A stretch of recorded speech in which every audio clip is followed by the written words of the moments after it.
You might be driving one of GM's most popular trucks with a V8 that could explode at any mile. I'm not exaggerating.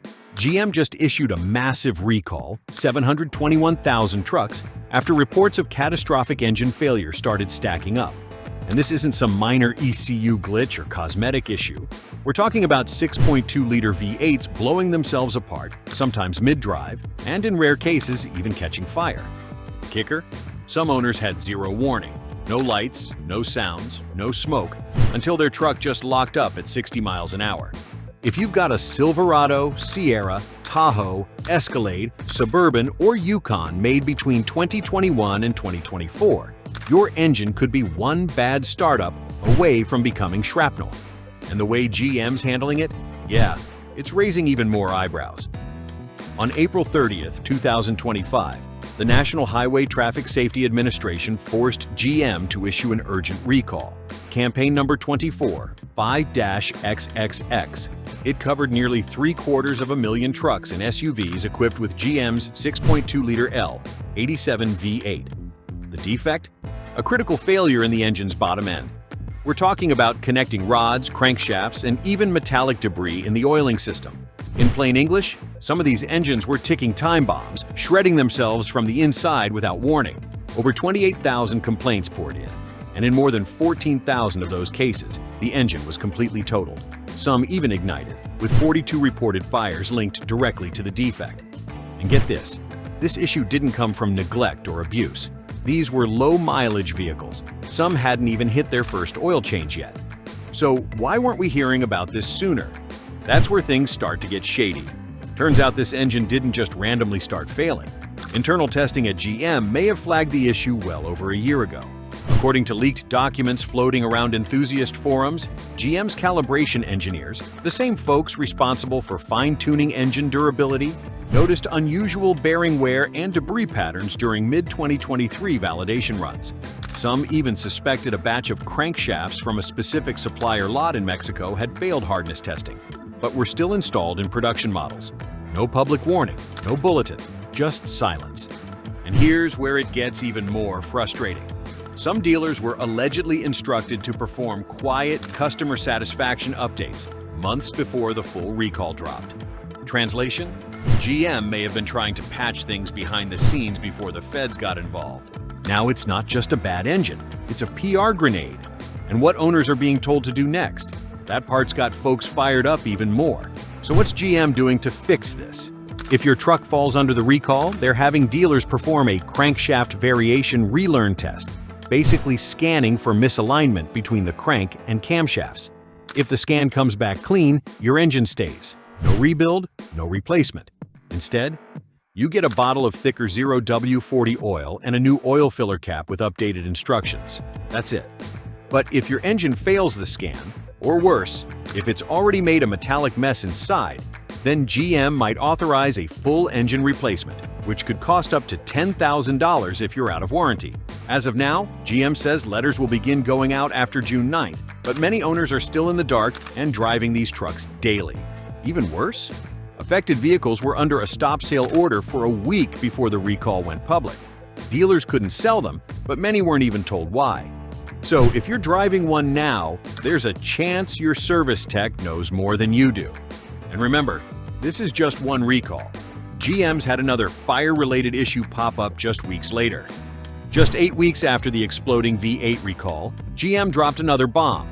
Over 62,000 heavy-duty Silverados were recalled for brake pressure sensor leaks that could trigger underhood fires. Different part of the truck, same terrifying outcome. And this wasn't some ancient fleet issue.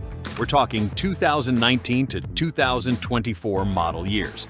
Brand new trucks, $70,000 builds, all with critical fire risk. The timing has truck owners asking some uncomfortable questions. Is GM cutting corners to rush production? Are cost cuts and the EV pivot stretching their engineering teams too thin? Because here's the thing, 2 fire-related recalls in the same quarter isn't just a fluke, it's a trend. And the more you dig, the clearer it becomes. GM's trying to play both sides. On one hand, they're racing to electrify. On the other, they're quietly clinging to V8 dominance. And that brings us to the real bombshell. This recall might only be the beginning. Now here's the part that has a lot of folks raising eyebrows, even the ones who do get the dealership fix. That thicker 0W40 oil GM is using? It's a Band-Aid, not a cure. It helps mask early-stage bearing wear and reduce friction, but it does nothing to fix a bad crankshaft or faulty machining. You're still rolling around with a potential time bomb under your hood. And while GM says they're monitoring failure rates, word on the ground is that replacement engines are already backlogged, with some owners waiting weeks just to get a diagnosis. Even worse, some insiders claim the issue stems from a supplier flaw in forging or heat treatment, which may not be fixed across all current inventory. Meaning, you could get a replacement with the same flaw baked in. That's the moment it clicks. This isn't just about fixing trucks.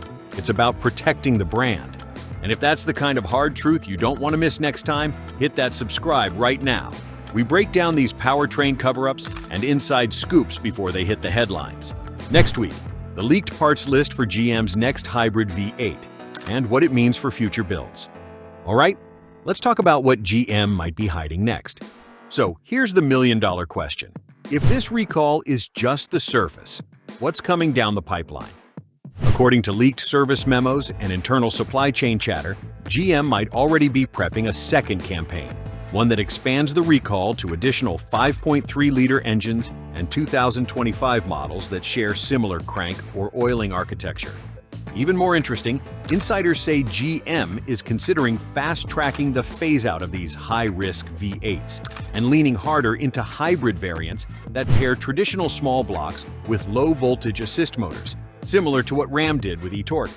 And for GM, it's not just about emissions or fuel savings. It's about reducing mechanical stress so they don't end up in another $1 billion class action mess. Rumors are already swirling that future V8 trucks will have more aggressive torque limits in software and redesigned internal oil routing to avoid another PR disaster. The bottom line, GM knows this problem isn't going away, and they're already pivoting to make sure it doesn't happen again. But this whole situation, it says something much bigger about where trucks are heading. With all the talk about EVs taking over, it'd be easy to think GM is just buying time with these gas engines. But take a step back, and this recall tells a different story. While EV adoption stalls, hybrid and gas truck sales are booming. The Silverado EV missed projections. The Ford Lightning? Production slashed by nearly 50% this year. Towing range still sucks, infrastructure isn't there yet, and buyers just aren't ready. So GM is hedging their bets. They're saying, all right, if the world isn't ready for full electric yet, let's dominate what's working now. That's what makes this recall so wild. It's not just about a bad engine batch. It's a symptom of a much bigger gamble, pushing internal combustion as far as it can possibly go while the rest of the industry pivots too early. So, yeah, this wasn't just about a recall. It was about GM's entire playbook. Now you know how to spot whether your truck's at risk and what to listen for before your engine grenades itself. If that saved you even one trip to the shop, do me a favor. Hit subscribe so you don't miss what's coming next. Next week, we're breaking down the leaked VIN ranges, unreleased software patches, and which dealerships are quietly backordered on replacement engines already. You'll want to be ahead of that list.